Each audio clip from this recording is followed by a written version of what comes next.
Hello and welcome to something ghostly on the edge. Right, so what we have here is the real Steel Terra, Terra, not the other kind of Terra.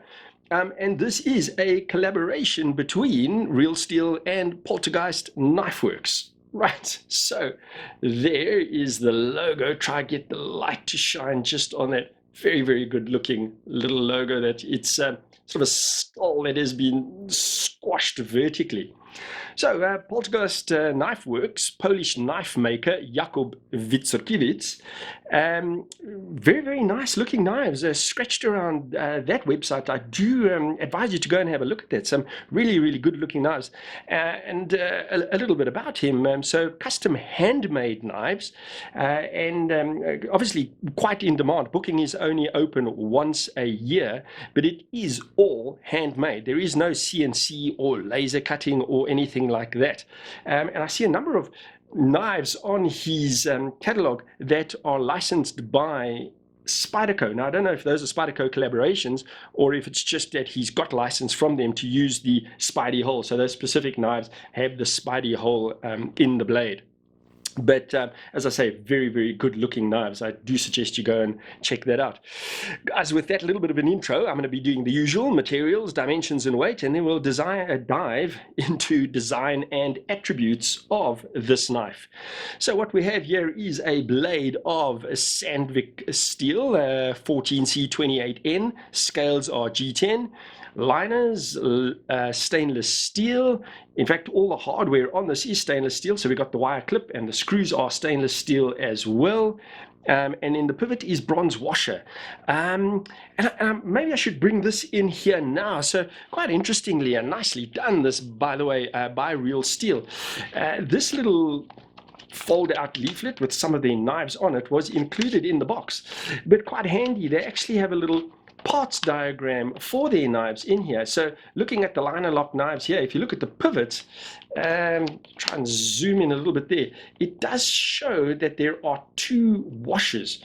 And from what I understand, that other washer is not steel. Now, I don't know if they're using the same thing that that Jakub uses in his knives, because he uses a nylotron pivot.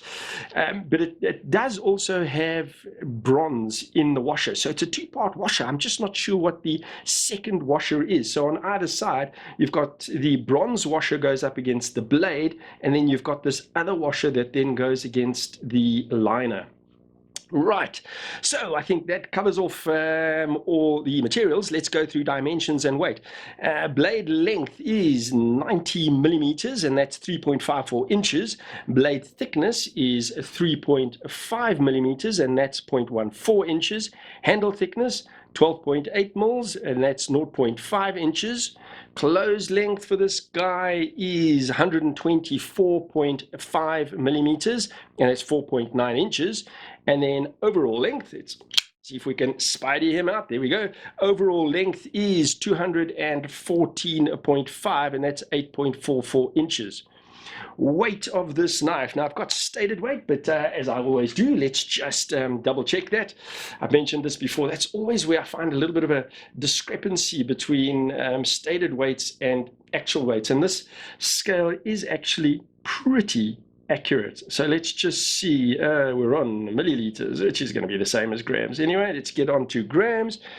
And let's have a look at that. So 133 grams on this scale. Their stated weight was 134 grams. So close as damn it. Let's see, 4.73 ounces was their stated, 4.7 on this. So, right, pretty accurate. Good. So that's all the hard specs out the way. I've spoken a little bit about Jakub. Let's get into this knife a little bit. So we've got a drop point blade, very deep flat grind. You can see that goes the full width of the blade all the way to the top. The thinnest, narrowest little ricasso running up the back all the way to the top. So we've got this plunge line that runs from the spine of the blade and then straight down into a neat little sharpening tool, enough space there to give you access to sharpen that blade. The edge on this blade, by the way, really very neatly done and nicely sharp out of the box. You can see that satin finish on the blade there as well, also very, very tidily done.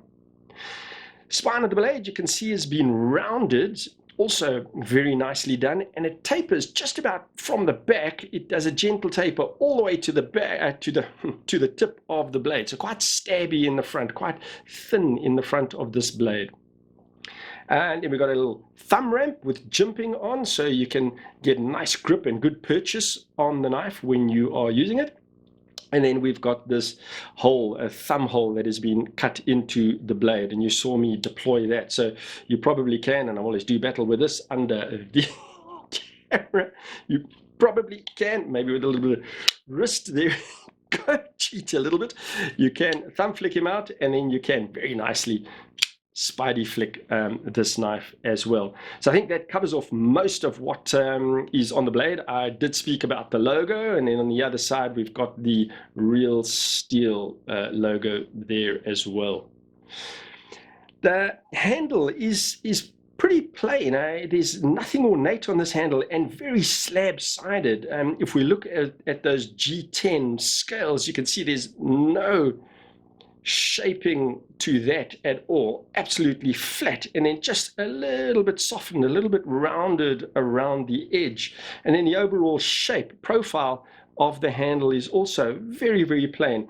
Slight sort of curve and drop to the handle, and then a little more of a curve here with a little bit of shaping for the fingers on the front of the handle there. So in hand, there the knife is in my medium-sized hands. I've mentioned in other reviews I wear a large glove. You can see that this is a pretty big knife. Lots of space still left on the handle, so if you've got bigger hands, you're going to have no issues getting onto this knife.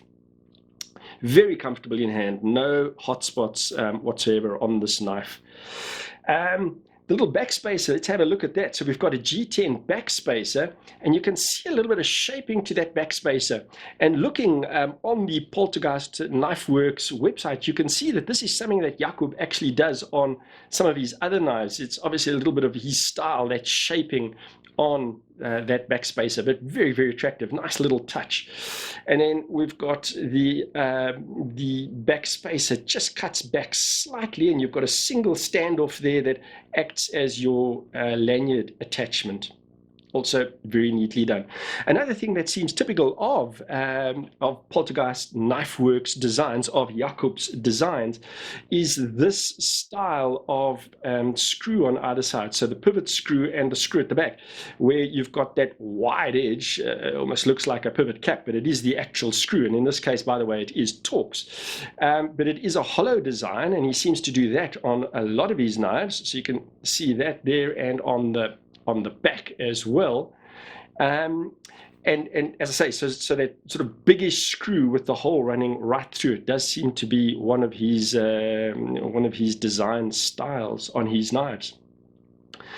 Everything else, liner lock, standard, nothing out of the ordinary there. We've got a little bit of the extra cut away on the show side of the knife, and that allows you to get access to that lock, a little bit of jimping on the lock, but standard liner lock on the knife. And then on the inside, we've got quite a bit of stainless steel removed. Let's just grab my torch here and get some light in there and see if that helps it. Oh, it looks like my battery's starting to fail on the torch. There we go. Take it up a notch. You should be able to see in there now. So you can see quite a lot of stainless steel removed from that liner just to save a little bit of weight. And that is actually done on both sides. See if we can catch that there. So on the lock side, also quite a bit of material removed.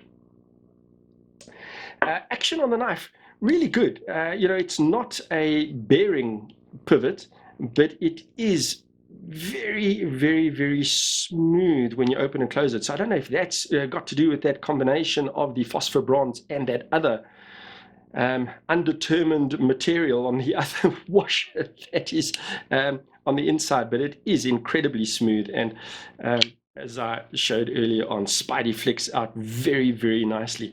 But a very, very solid knife, this. I do like it. Oh, I haven't, before I start speaking about overall impressions, I haven't spoken about the pocket clip. So we do have that wire pocket clip, and I've mentioned in one of my other reviews, I actually really do like wire pocket clips. And as you can see, that this is a tip up, and it is reversible. You can see the two cutouts on either side on the scale that allow you to get that wire in there. So you just remove that screw and slip the pocket clip inside there.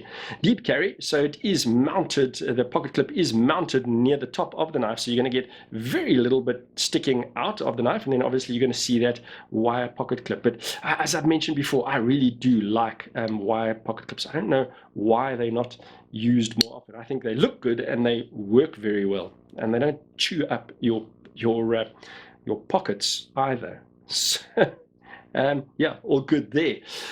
But as I was busy saying there, the knife really solidly made, nicely finished off. I actually didn't check blade centering, so how's that blade centering?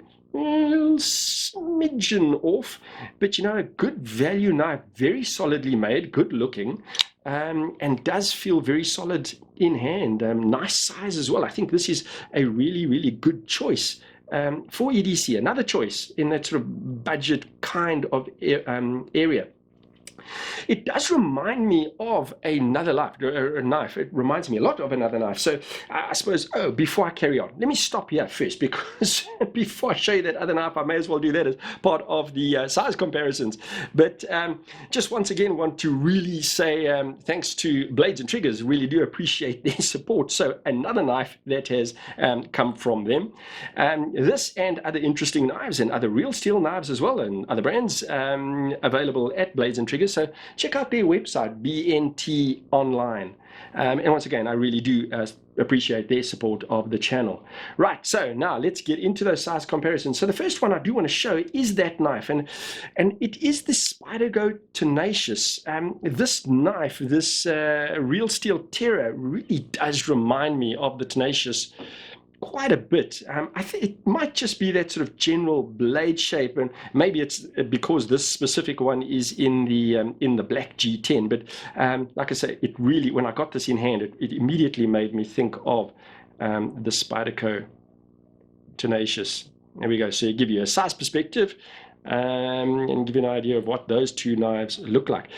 Before I bring out another knife, that just reminded me there are a number of versions available on this as well. So you get an olive green G10 scaled version with a black blade, and then you get a coyote with a satin finish, a coyote colored G10, and then you get one with a carbon fiber scale, also with a satin blade like this one. So a few other options available there as well. So then the other knives that I normally use for my size comparisons, and I just flick this up against the thumb. There we go, no bleeding, I have survived. So there that is. So that is the Spyderco Manix 2. I'll give you a sense of that. So you can see that this is not a small knife. And weight-wise, yeah, the Manix 2 is a little bit heavier, but that would be that construction with that lock, the extra stainless steel in the back there. So there's that. And then the other one is the Medford Slim Midi. So again, bigger than the Slim Midi and a little bit thicker as well. Yeah. Right, and then the other one that I always do use is the Benchmade Mini Barrage, simply because I think a lot of people will know that knife. It's been out for so long. Just to give you a little bit of size perspective on that. And then one more knife that I'm going to bring out. So this is the first real steel that I'm actually reviewing on the channel, but it's not the first real steel that's made an appearance on the channel. I've used another one just in size comparisons, and that is this knife. And this is the H6 Special Edition 2 real steel. I actually had this knife for quite a while. But there you go, just give you another real steel and a little bit of a size comparison between those two. Those two very, very, very similarly sized. Also Sandvik steel on the H6. Let's check what those look like thickness wise. Yeah, the H6 a little thicker. guys, just yeah, I think that's about it. That goes through everything that I really wanted to say about the knife. But a very, very sort of fuss-free, good-looking EDC choice, I think, and it does feel really good. And I would suggest you go check out Real Steel's site as well. Only when I got this one in hand did I go and check out their site. They've got a very, very nice site and some good-looking knives. Quite a big catalog of knives on Real Steel's website. And I think that is that. Nice knife. I am impressed by it. I think it's a good value option for EDC. Let's lay down that way, see if it lies flat enough. I think it does. Guys, and that is that. Once again, all that's left to say is I really do appreciate you popping by, as always. And as I always do say, I would really appreciate it if you would hit that subscribe button and the bell icon so you can be notified every time I release a new video. And other than that, you go well and God bless.